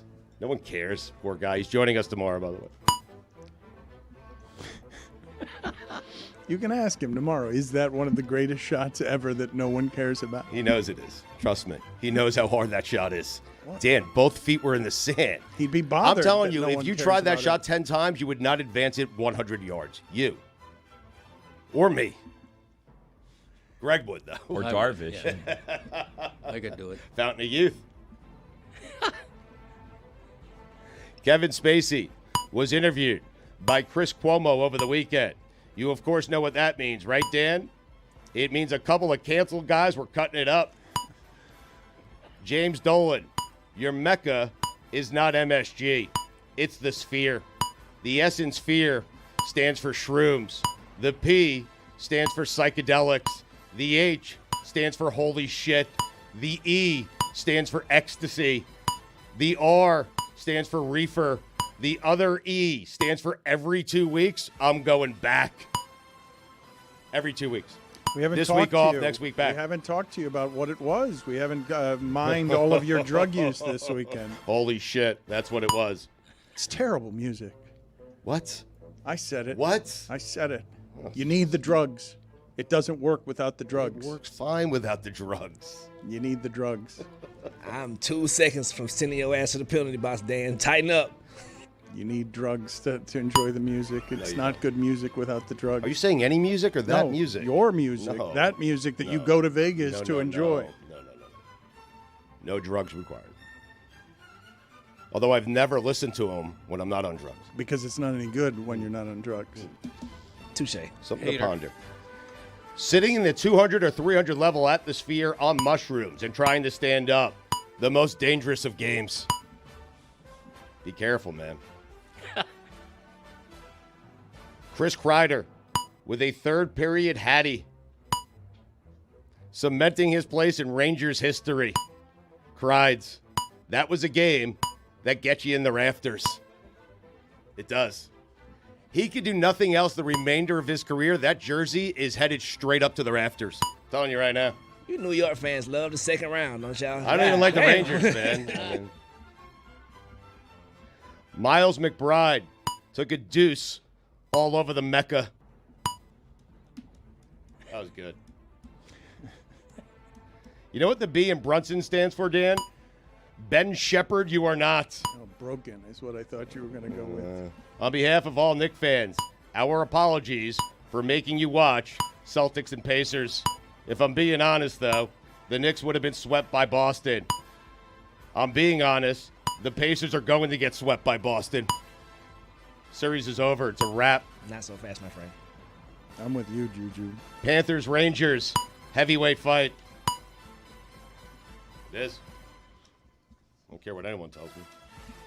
Are there a lot of people telling you that it's not a heavyweight fight? Yeah, they're disrespecting the Panthers. They're coming up to you. If it and was saying Rangers it's not Flyers, it would be fight. a heavyweight fight. But Rangers Panthers, the Panthers don't seem deserving to many fans outside of this market. You know what I'm saying? That's what they're saying on WFAN. I think people that watch hockey respect the Panthers. No, they don't. They do. Hockey in Florida, they do not respect. I'm telling you. Canada and East Coast. The casual fan does not. The people who have been watching hockey this year, it's not up for dispute. But if it were Panthers Flyers, it would also be flight. You have it the right way. It wouldn't just be. It would be flight with the Flyers. Thank you. PJ Washington has more playoff wins in Dallas than the Hornets have since 2001. All of a sudden, Kyrie Irving is a leader. Not buying it. Coach K said tap the brakes on comparing Anthony Edwards to Michael Jordan. Wise man. He knows. You know what the K in Coach K stands for, Dan? Knows. Hey, look at you. Something Michael Jordan would never do. Goes 6 of 24 to Game 7. Jesus. Scottie Scheffler, the rare golfer that goes from a green jacket to an orange jumpsuit. If Scottie Scheffler knew what was good for him, he'd make orange his Sunday color. Dan, since you said horse racing isn't dead, can you name the horse who won the Preakness over the weekend? Oh, no, I wasn't paying Because any it's attention. dead. Yeah. The horse? No, the horse is still alive. Oh, the sport is dead. goodness. Yeah. Oof. Nikola Jokic, too bad. I was about to start calling you NJ. So close. So close. He almost got to be called NJ. Wherever and whenever a major golf tournament is being played, you know what you'll find? You'll find Justin Rose lurking. Top 5 golfers who love to lurk at a major. OLI. Lee Westwood.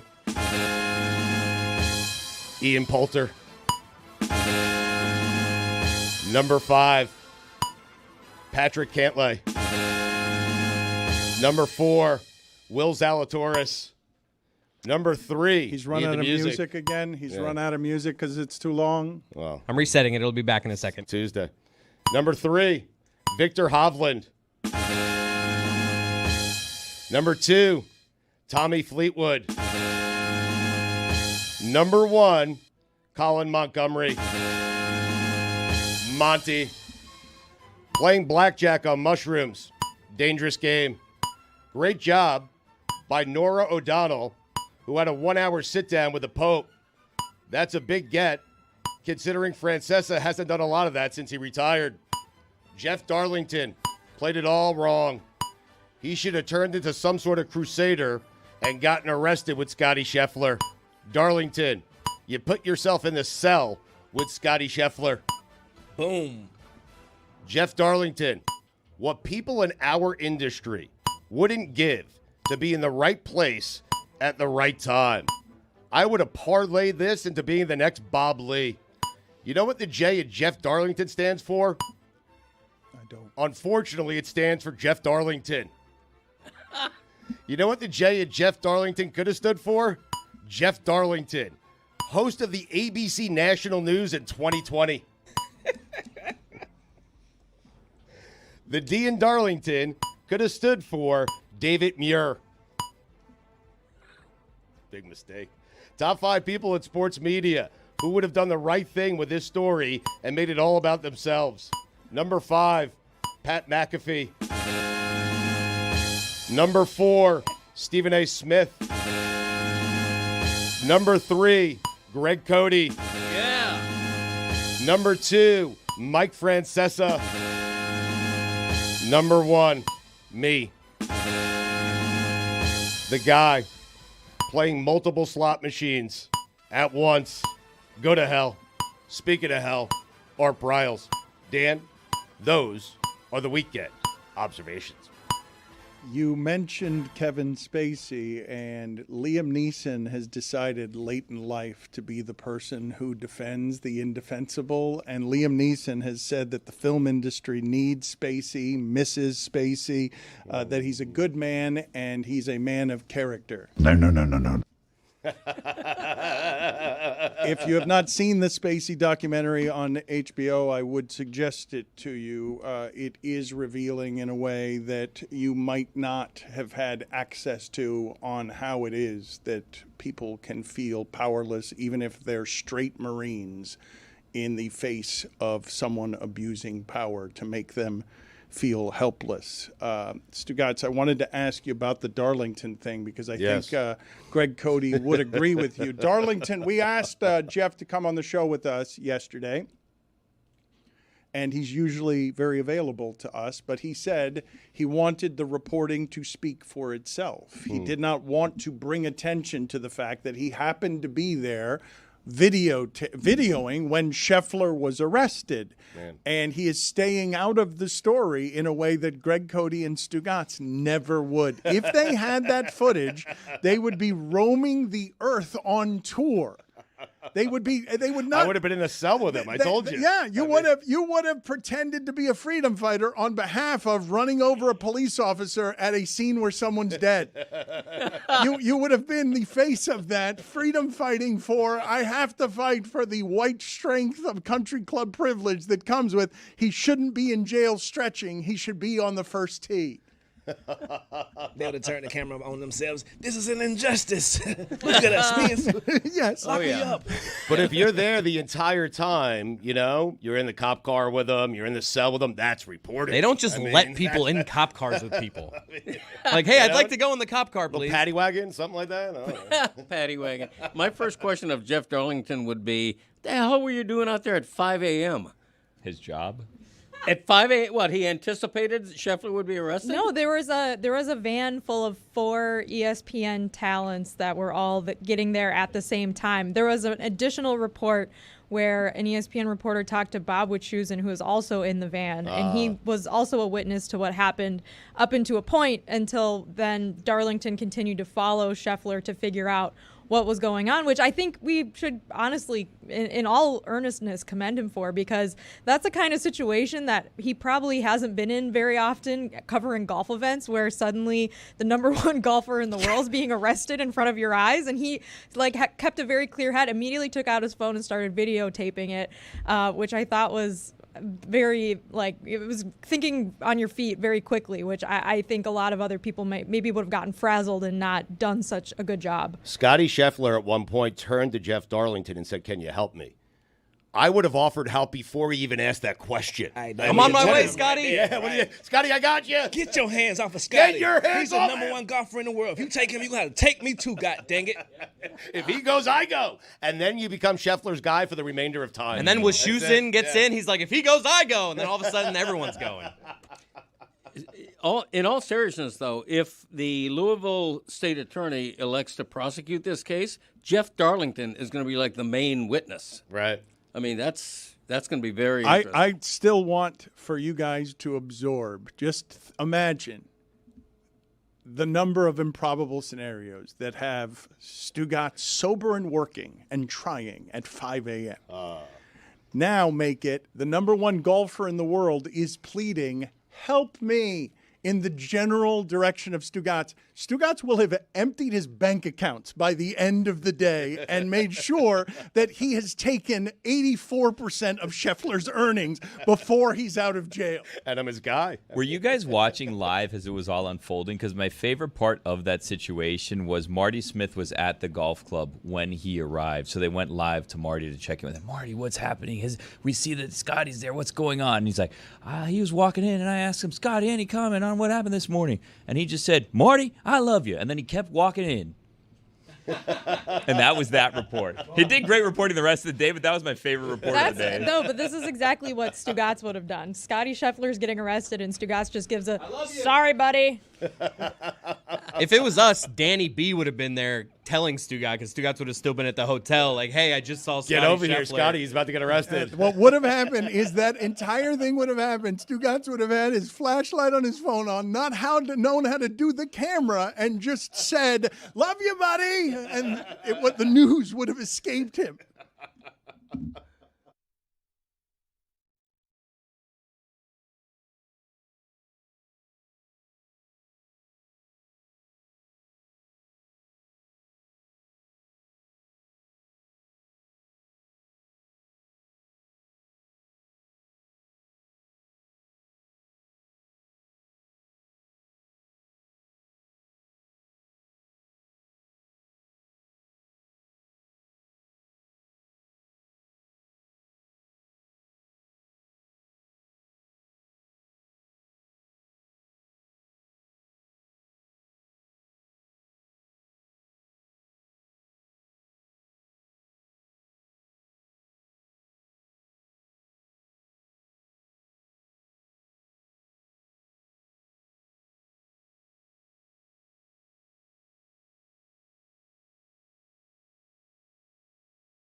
Not unlike Donald Trump has figured out that if you just inundate the news stream with all manner of shame, we can't keep up with it all, and your shamelessness will be able to win. Stugotz has figured out how it is to bombard our show and all its producers with so much information in real time that we can't keep up with the game of whack-a-mole. So he said recently that Michael Jordan would never lose 2 home games in a row in the playoffs, and then we looked it up and found out that he had. And he also said that Michael Jordan would never go 6 for 24 in a playoff game, but against the Pacers he did go 9 for 25 in a playoff game. But it doesn't matter, because in Stugotz's memory, Michael Jordan shot 100% from the field in his career, and so we've sent him off to jail, where he is presently sitting with the giant head of Scottie Scheffler, 5 or 6 times the size of terrifying, honestly. Stugotz's head. Stugotz, what are you doing in there with the jail cell with Scottie Scheffler? Well, Dan, Scottie turned to me. He asked, "Hey, can you help me out?" And I said, "I can help you out. If you go, I go." And so I am now currently in a prison cell with Scottie Scheffler. He should have been arrested for the size of his head. He wasn't. But I am going to get Scottie Scheffler out of here in no time for the right amount of money. Okay? He's just closer to the camera, guys. It's a perspective thing. Yeah. It's not a prison. It's a jail, Stugotz. Those two things are different. Are they? Put it on the poll, please, at Le Batard Show. Do you know the difference between a prison and a jail? Do you know the difference of 6 of 24 and 9 of 27? I'm wondering, just out of curiosity. It was 9 of 25. Oh, even better for Michael. How about that? That's a clean cell. By the way, Dan, Scottie can't talk. He's very upset about this. He has to get to the second round of the PGA. There was no reason he should have been arrested, so you won't be hearing from Scottie Scheffler, okay? Okay, so you are acting as his attorney in jail, his accomplice? His friend, Dan. His friend who would do anything for Scottie Scheffler. You know what I'm talking about, Scottie? All right, go ahead and give us the backstory there, because I do think it's interesting, Greg. How look at me would you have been if you had been the only reporter with video access to that news story? How available, how quickly would you have hired a publicist, a publicity team, and how available would you have immediately become to the American media? I mean, I would have, I'd have T-shirts in my merch store of me at 5 a.m. wearing a miner's helmet with a light on it. I would be doing every single show imaginable. I would have done a live Greg Cody Show podcast episode live at 4:30 in the morning. Would have done it all, man. You got to take advantage. Look at Scheffler. He never blinks. You have to take advantage of a situation like that. Darlington, I feel like, left the ball on the ground. Although if this thing does go to trial and Scheffler is prosecuted, key witness, eyewitness, Jeff Darlington. Jessica, do you think that Darlington buys himself anything in hiding from the look at me of this? We asked him to come on, and the only reason we wanted him on was just to talk about how surreal it was to be him that day and get caught up in that storm, and he wants the work to speak for itself. I feel like he's doing the thing from the newsroom where he's like, I reported the news. And I kind of like that for him. Lame. He sort of is the news, though, in a certain I reported respect. the news. Pablo can be very look at me. Pablo has a young theater kid as a kindergartner that has been pushed down his entire life. Pablo, how would you, Pablo Torre Finds Out is the name of the podcast, and it is getting very popular. How would you have handled the entire Scheffler situation if you were the only reporter who had video of that? Would you have been a news hound, or would you have been, look at me, I want to do the publicity tour for being the news? Well, I think Jeff Darlington did what a journalist should do. When you're presented with a situation where you're right behind, in the car behind, and you get out and you tape, and you have the only camera footage that you have because the body cam was off. Why is this a controversy? Wait, who's objecting to his instinct there? Is it because he's not doing interviews about this? Well, Greg, answer the question, Pablo. You didn't answer the question. Great deflection. What would you have done, brother? What would you have done? I would have done that, and I would have tried to, when I was pushed. I mean, look, I'm not trying to do like I'm a bigger, tougher journalist than Jeff Darlington. I'm not saying that. I would have done what he would have done and tried to see how long I could stay out there to get footage. That seems like an obvious call to me. Oh, so you would have pushed against the police and risked your own arrest. Well, I'm not saying that a goal of mine would be to get arrested. I'm just saying Jeff Darlington was within his rights to be there and to do that. right? Like, Pablo. What? The look at me reporter. Yes, he was within his rights. Absolutely. We're marveling at his restraint, at his not wanting to be the story. Greg and Stugotz would have wanted to just be closer to everything that was happening there. And Stugotz has now created the scenario where he ends up in jail with Scheffler as a freedom fighter. A crusader, Dan. Pablo, let's check in now with Stugotz here so he can give you his position, because you've dropped the ball. With time to think about it, you failed here, Pablo, to get maximum attention for Pablo. I'm disappointed. I'm seeing what Stugotz is doing here, and I am learning from the master. Yeah, Listen, the game is going to pass you by, Pablo, okay? It's not about the news. It's not about journalism. It's about you. It's about your brand. And what you do in that spot is you do what I did. You get arrested with Scottie Scheffler. You go to prison with Scottie Scheffler. That's reporting. That's journalism. That's look at me, Louie. That's what journalism has turned into these days. Darlington squandered an opportunity. I'm sitting here. I have the keys to the cell, okay? Oh, my God. This is great. I'm getting Scheffler out, and me and Scheffler are going to be buddies for life. 80-20 my way. Keys to the cell. You like that, Dan?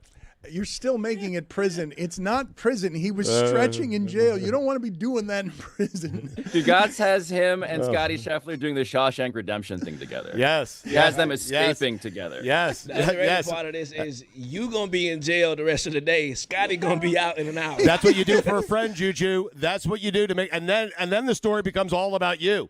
Because you are left alone in prison, and Scheffler, hopefully after he fires a 66, second-round PGA, comes to get you out. Stugotz, that's a story. That's how you do it, right, Scottie? You're only getting the second best lawyer in Louisville if this happens to you. You know that, right? Doesn't matter. I don't need an attorney.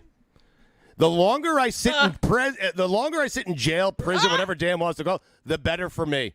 The longer I sit there and people are talking about, oh, my God, Stugotz, he did something nice for Scottie Scheffler. Can you believe 14 days later he is still sitting in jail? You guys don't understand. Oh, what a story. Yes, he would go on a hunger strike in jail. They'd be trying to let him out. They'd open the doors, and he's like, no, I'm staying here imprisoned in the attention. Stugotz, you can go now. No, I don't want to go. I'm going to make this my home for a couple of weeks. Why? Because that makes me even bigger than I already am. How about that? You can let Scottie go. Keep me in here for a month for all I care. 3 squares, Dan. Stugotz would reveal to the police from inside of the jail cell that he had marijuana vape cartridges on him. Yes. He would do the reverse grinder just to stay in there for as long as possible. You should check out my house. I mean, do you think jail's a hotel you just come and go as you please to? I'm not saying it's comfortable, but, Billy, when I get out in 30 days, oh, my God, I'm going to replace David Muir on 2020. How about that?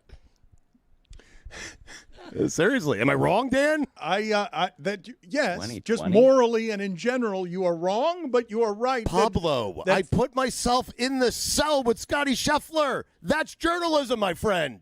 That's not. BFFs for life as well after that. Are you taking journalism classes while you're in prison? No. I am reading a book, Stugotz's personal record book. You can check it out here. That's what we do in prison, Dan. We have time. Letters from a Louisville jail. Yes. Stugotz goes Martin Luther King. We like to read in jail. Yeah. StugottsBook.com. Check it out. My personal record book. Scottie, I'll sign one for you. Yeah. We will check back in with Stugotz in jail in a moment. Scottie? But he does have this right. He could. Jeff Darlington blew a glorious chance at doing everything Stephen A. Smith did to capitalize on a Sunday. Thank you. In terms of brand management, Jeff Darlington. Stugotz tunnel walking with cameras around him into jail. Yes. Selfie stick. Now, how about that, brothers?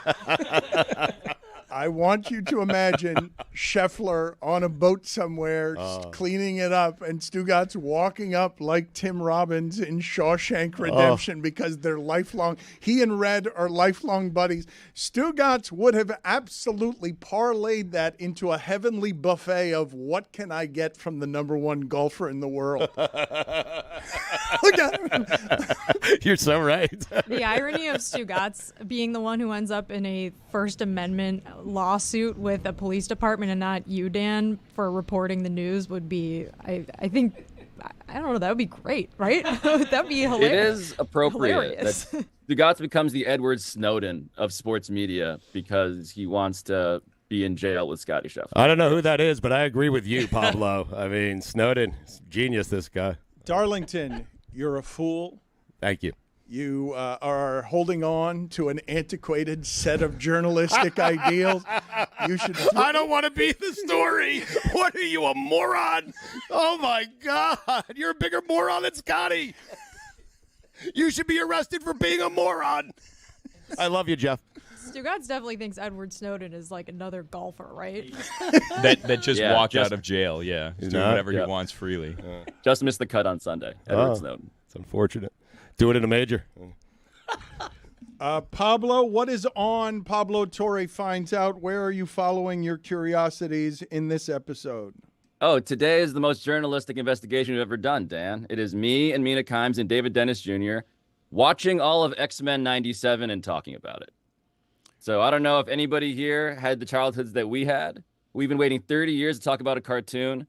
We talked about the cartoon. It's the horniest cartoon I've ever seen, and it made me very happy to talk about all of it.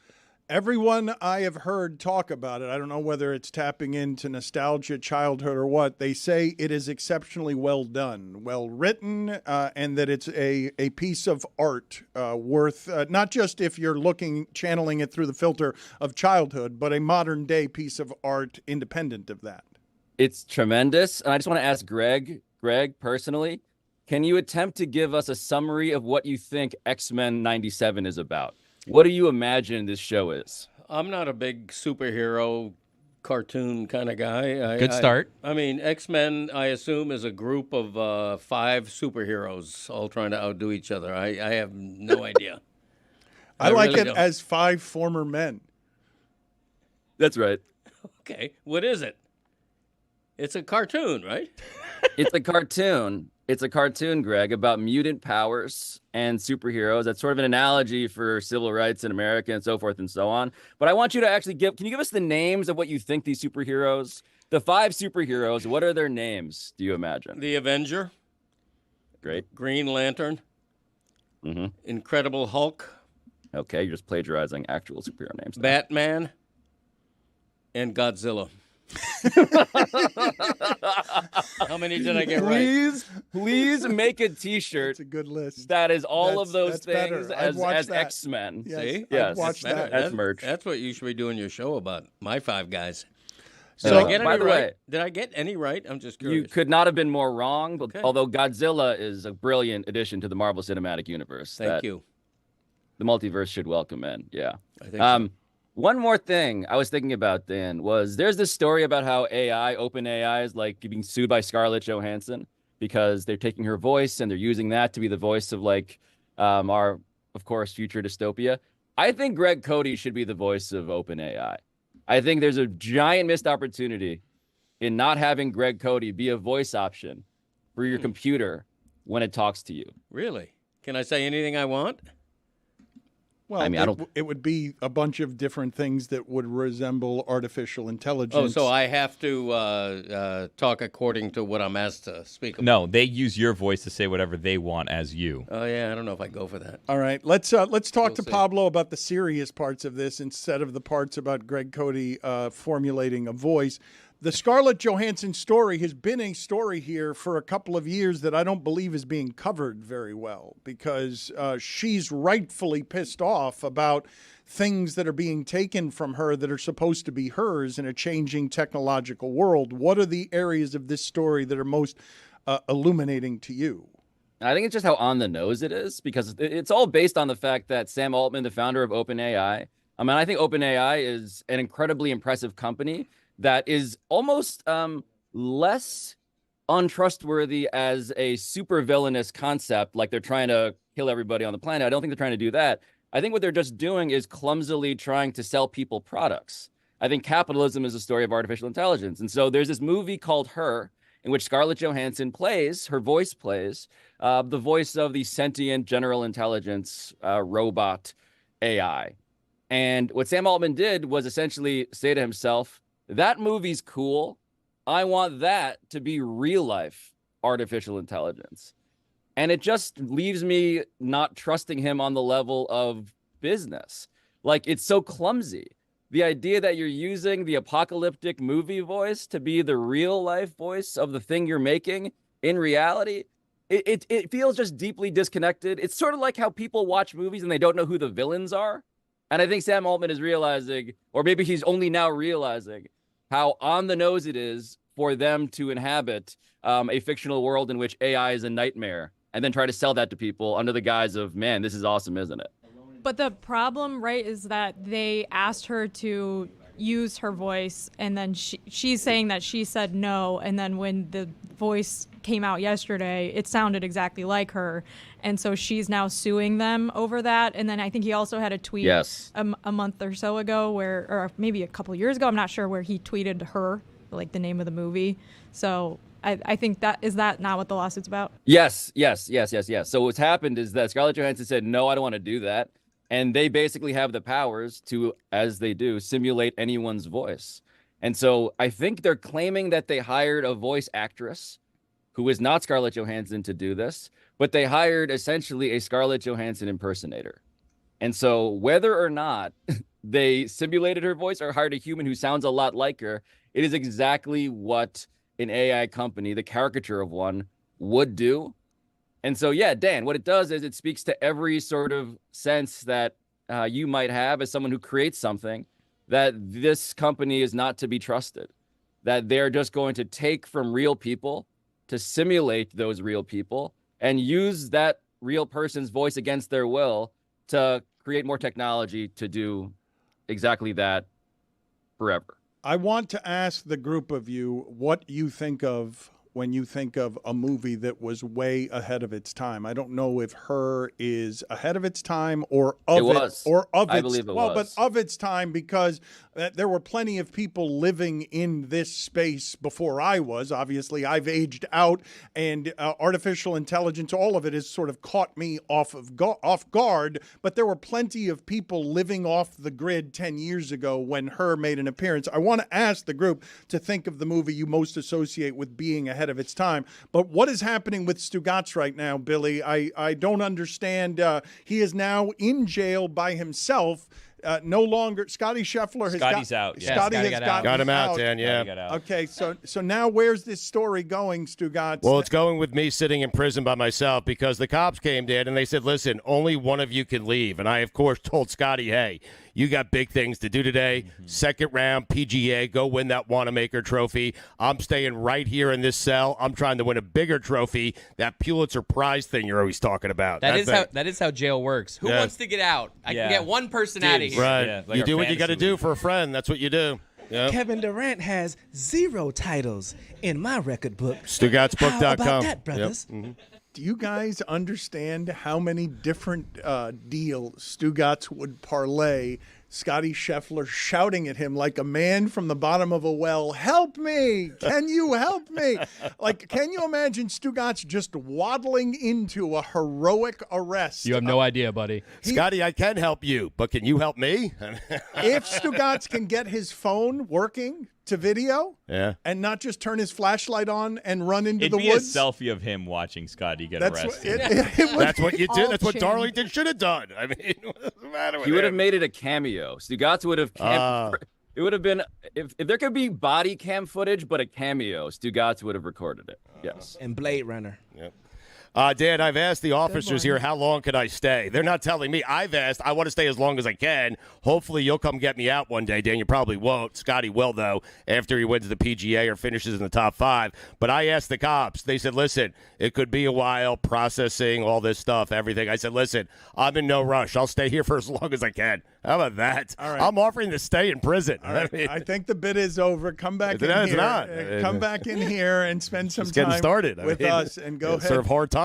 And imprison me in the hell I've lived in for the last 20 years. Just come right back in here and join us on the show. Pablo, before you came on, we were talking about a couple of things I wanted to get your opinion on. Ladybugs. What do people want from their sports coverage? It's a general question, but sports fans, we're in dramatically changing times, and it seems like every broadcast has a whole bunch of complaints about what the broadcast is.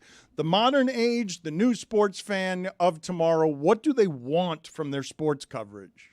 I think they want their sports coverage to make them feel like the thing they're about to watch is the most important event on the world, on the globe, in the world, in the universe.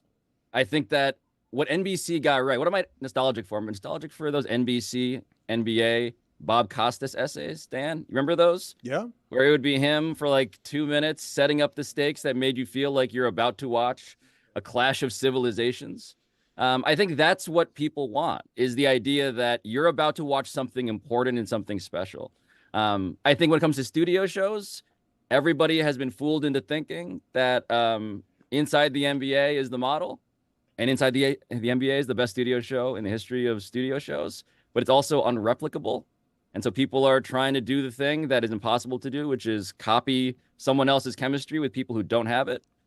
And so I think the biggest mistake that companies like ESPN make is the idea of, we're going to give you an imitation of something as opposed to selling you the event. And I think the event is the thing that matters. As much as I want to be, a pro gas bag job creator, I think you got to focus on the event. Didn't ESPN do that, though, on Sunday? I mean, it was, for New York, the biggest event on the globe. I mean, I don't want to just criticize ESPN's studio coverage, but I would say that if you watched it and you watched Stephen A's tunnel walk, it was great for memes and bad for everybody else. And I think that's another tension in the world of how to broadcast games, is there are things that you can do for the internet audience, for memes, that are inherently funny. And I'm still talking about the Stephen A. tunnel walk. But to insert it into the presentation of, here is the most important game in New York City, you could argue, in 50 years, since 1973, I think that was a miscalculation. Even if it was tongue-in-cheek and funny and something that I laughed at. I think you want to play it straighter. I got 2 words that improve every single broadcast around the nation. Bruce Buffer. You're welcome. I thought of a show ahead of its time, not a movie, but a show. The Jetsons. Correct. Yes. Yes. Still haven't gotten there. Flying cars. We're getting close, though. Robot maids. Yeah, A show behind its time, The Flintstones. Yes, that's true. Different game, but very yes, nice. great point. George Jurassic Jetson Park. was riding a copter, an Flying individual car, yeah. copter, and a now spaceship, wasn't it? Wasn't it a bit of a well, vehicle but spaceship? it was an individual though. I think they were on Earth just floating. I don't think it was in space. Was Yeah. it? They didn't fly rocket ships around. They were driving No. cars. Yeah, they were flying cars. Flying cars. Still haven't gotten there, yeah. Yeah, and now we're close to that. You're gonna be able to Uber, but in the air within a couple of years. That is just not true. Put it on the poll. No, it's Yeah. true. Juju No, it is at true. Le Yeah. Batard Within a Basically couple airline years. travel. By the year 2000, Yeah. we'll have that. Put it on the poll at Le Batard Show. Are we going to be in flying Ubers in a couple of years? I'm reporting it. I mean, I'm not speculating. It's happening. The salary of a sprocket, was he a sprocket salesman, a sprocket worker? What did he do for Spacely it was Sprockets? Sprockets, yes. Spacely Yeah. Sprockets. But what did he do? He was in an ancillary division, unimportant as an employee. Well, important enough that he was able to afford a robot maid, and he had, his No, flying he car. was like the Lewis of sprocket makers. He was somewhere in the back. Yeah, he was a mid-level I think executive. he got laid off. Wow, straight. Did Lewis? I don't think he was a mid-level executive. I believe he was more of a factory worker, a labor man quashed by management. He wasn't dressed like a factory worker. No, he's a mid-level exec. White collar, That's- literally. Not everybody was flying back then, but he was. Pablo, thank you. Thank you, guys. See you tomorrow.